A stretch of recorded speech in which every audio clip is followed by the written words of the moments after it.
The lawyer's office in Cedar Falls smelled like stale coffee and worn-out carpet.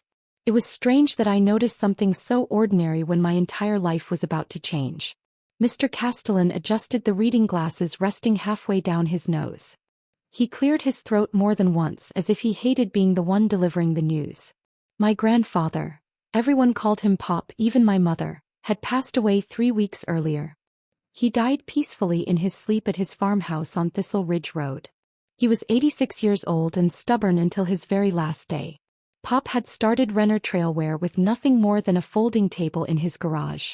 Over the years he turned it into a global outdoor brand. Hikers and marathon runners around the world gladly spent hundreds of dollars on his jackets. Everyone assumed my older brother Dalton would inherit the company. He had been prepared for that role since childhood. Before he was old enough to drive, Pop brought him to board meetings and business dinners. Every summer he worked as an intern at the company. The future had always seemed written for him. I accepted that long ago, or at least I told myself I had. Then Mr. Castellan placed 2 envelopes on the table and calmly began reading the will. Dalton inherited the company. Everything. The headquarters in Bend, every share of stock, and even the family name attached to the business. My mother inherited the family house along with Pop's investment accounts. Me. I inherited the barn. Just the old barn. Well, the barn and 10 acres of rough pine-covered land around it. But compared to everyone else's inheritance, it felt like I had been handed the leftovers.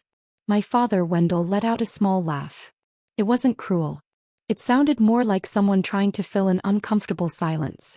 Well, he said with a shrug, you always loved spending time out there with him. Dalton stayed quiet. He looked at me with a mix of sympathy and embarrassment, like someone had brought home a stray dog he didn't know what to do with. My mother reached over and gently patted my knee, as though I had simply lost a harmless family game. None of them understood what that barn really meant. None of them had ever cared enough to ask. That's the thing about my family. Pop built an empire and everyone wanted the glamorous part of it. They wanted the company cars, the ribbon-cutting ceremonies, the magazine covers, and the business dinners where Dalton smiled for photographs as if he'd built the company himself. But nobody wanted the quiet mornings.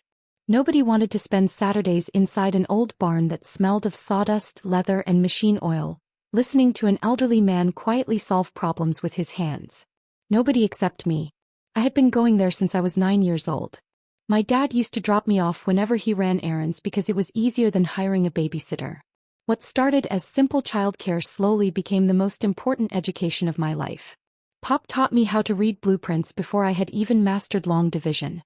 He showed me how hiking boots were built layer by layer, why certain stitching held under pressure, and why most zippers failed at the pull tab before anything else.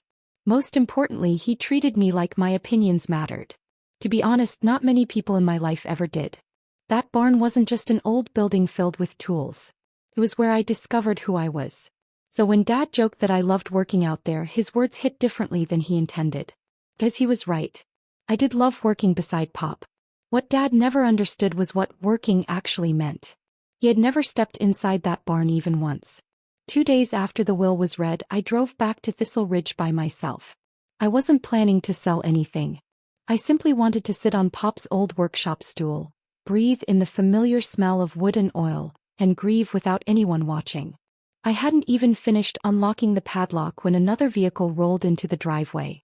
A black SUV with rental plates. A woman stepped out wearing an elegant wool coat that looked completely out of place on a dusty mountain road. She introduced herself as Vivian Okafor. She explained that she worked for a boutique resort company based in Portland and had spent more than a year trying to contact my grandfather about buying this exact property. She walked around the land, admiring the mountain views and the old timber frame barn. She called it historic. She praised its character and good bones, the kind of words real estate agents use when they see dollar signs. Then she made me an offer. The first number nearly took my breath away. Before I could even respond, she smiled and offered an even bigger one that she even offered more if I agreed to sign within the week. But I didn't accept because of the money. I accepted because I already knew what was inside that barn. And I understood something no one else did. The value Vivian Okafor saw in that old building wasn't even half of what it truly held. I won't share every detail of those next 10 days. Some things were meant to stay private. but I'll tell you enough to understand why I made the choice I did. Pop hadn't been wasting time in that workshop during his final years as everyone believed. It wasn't just an old man's hobby to keep himself busy. He had been finishing his life's final project. Inside the barn were years of design work, handmade prototypes, patent drawings, and notebooks filled with new ideas. Ideas he never gave to Renner Trailwear. By then the company no longer felt like his. Not in the ways that mattered most. Dalton and the board had spent years pushing the business toward whatever sold best, whatever looked good in glossy catalogs. Pop saw the future of outdoor gear differently. But no one at Renner wanted advice from an 86-year-old man who still balanced his accounts in a paper ledger. So instead of taking his ideas back to the company, he brought them home. To the barn. To me. He never said that directly. He didn't have to. Vivian knew none of this when she made her offer. She wanted the land. She wanted the mountain views. She wanted the old timber frame barn. As far as anyone else knew, everything inside was worthless. Dusty boxes, worn-out tools, and an old workbench. I let everyone keep believing that. Even Vivian. The property eventually sold for $8 million. To be clear, that price wasn't because of Pop's notebooks or prototypes. The land itself was incredibly valuable because of its location, its views, and the water rights attached to it. Something my own family had completely overlooked. The barn simply came with it. But before the closing papers were signed, I had already removed everything Pop had left behind. Every notebook, every sketch, every prototype, every folder, every idea. I didn't sell an empty dream. I sold an empty building. News of the sale spread through Cedar Falls faster than I could have imagined. Within an hour my father called. Then my mother. 2 days later Dalton finally called too. That alone told me something. Dalton never called people himself. He had assistants for that. $8 million, Dad said slowly, almost as if hearing the number aloud would make more sense. For a barn? Iris, what was really in there? Old tools, I answered. Some antiques. And a beautiful piece of land. That wasn't a lie. It just wasn't the whole truth. Dad knew it too. After all, he'd known me my entire life. He could always tell when I was leaving something out. Dalton handled things differently. He drove straight to my small rental house. The same place I'd been living for 4 years while he enjoyed a mansion with its own wine cellar. Standing in my kitchen with his arms crossed, he asked the question directly. Did Pop leave anything in that barn that should have belonged to the company? Designs. Notes. Plans. Anything connected to Renner. People often assume I refused to answer because I wanted revenge. I understand why it looked that way. After years of being overlooked while Dalton inherited the family empire, staying silent probably seemed petty. And if I'm honest, a tiny part of me enjoyed seeing my brother need something from me for the first time in his adult life. I'm not proud of that. But it wasn't the reason I stayed quiet. I stayed quiet because Pop had chosen me. Those notebooks weren't forgotten. They weren't misplaced. He gave them to me on purpose. Not to Dalton. Not to my father. Not to the board that now controlled the company carrying our family name. Just to me. Years earlier, Pop had said something I didn't fully understand until after he was gone. Renner Trailwear is the tree, he told me. The barn is the root. You don't hand someone the roots just because they inherited the tree. Only then did those words finally make sense.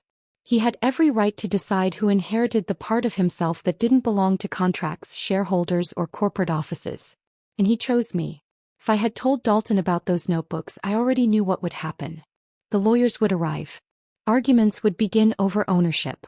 People would claim that any idea related to Renner belonged to Renner, no matter where or when it had been created.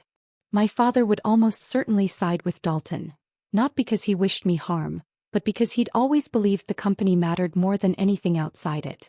I would have spent years fighting over something Pop had already settled with a single sentence in his will. So I said nothing. I let everyone believe the $8 million came from valuable Oregon mountain property. I let Dad's little joke back in the lawyer's office remain unanswered. Because by then I understood he had accidentally spoken the truth. I really had loved working in that barn. He simply never understood what that work actually meant. For a long time I kept Pop's notebooks private. I worked through them slowly, carefully, exactly as he would have wanted. It wasn't a fairy tale. Nothing happened overnight. There were lawyers. Long nights. Failures. Revisions.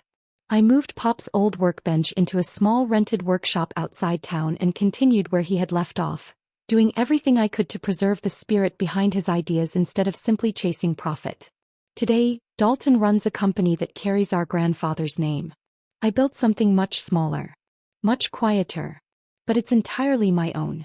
And every piece of it grew from ideas that no one else in my family cared enough to ask about while Pop was still alive. Sometimes, usually after one beer too many at Thanksgiving, my father asks if I'll ever tell him what was really inside that barn. I just smile, refill his coffee and change the subject. Maybe to football. Maybe to whether the Ducks will finally make another bowl game. Some stories don't need to be explained. Especially to family. The one person who truly mattered already understood. He said everything he wanted to say through that old barn. I've learned that people judge value by appearances. My relatives saw an aging barn and a disappointing inheritance.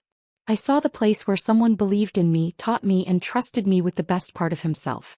The people who quietly show up, work without applause and keep learning when no one is watching often end up carrying the greatest value of all. And they never need to prove it to anyone else to know it's true.